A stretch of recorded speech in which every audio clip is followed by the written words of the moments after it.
पालघर जिल्ह्यातील वसईत 2007 साली घडलेल्या एका अंगावर शहारा आणणाऱ्या घटनेचा तब्बल 18 वर्षांनंतर उलगडा झाला आहे। त्यावेळी अवघ्या 5 वर्षांच्या चिमुकलीवर अत्याचार करून तिची हत्या करणाऱ्या आरोपीला अखेर पोलिसांनी अटक केली आहे। 18 वर्ष पोलिसांना चकमा देणाऱ्या या आरोपीच्या मुसक्या थेट उत्तर प्रदेशात आवळण्यात आल्या। 2007 मध्ये वसई पूर्वेतील सातिवली परिसरातील औधराम चाळीतील ही धक्कादायक घटना घडली।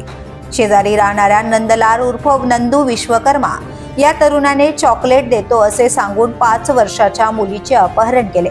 त्यानंतर आरोपीने तिच्यावर लैंगिक अत्याचार केला आणि पुरावा नष्ट करण्याच्या उद्देशाने तिचा गळा दाबून तिची हत्या केली। या प्रकरणी 1 एप्रिल 2007 रोजी मुलीच्या आई वडिलांच्या फिर्यादीवरून माणिकपूर पोलीस ठाण्यात आरोपी विरोधात भारतीय दंड संहितेतील कलम 302, 363 आणि 376 अंतर्गत गुन्हा दाखल करण्यात आला। मात्र गुन्हा करून आरोपी फरार झाला आणि वर्षानुवर्ष पोलिसांच्या हाती लागत नव्हता।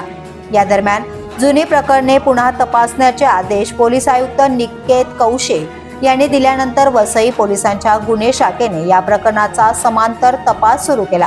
तपासादरम्यान खबऱ्यांकडून महत्त्वाची माहिती मिळाली की आरोपी उत्तर प्रदेशात आपल्या मूळ गावात राहतोय।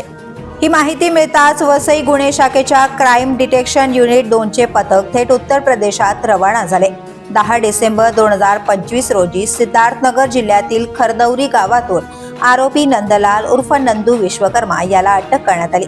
18 वर्षांनंतर आरोपीला अटक झाल्याने पीडित कुटुंबाला न्यायाची आशा निर्माण झाली असून पोलिसांच्या चिकाटीमुळे हा निर्णय गुन्हा पुन्हा एकदा प्रकाशात आलाय। The police news bureau, Palghar.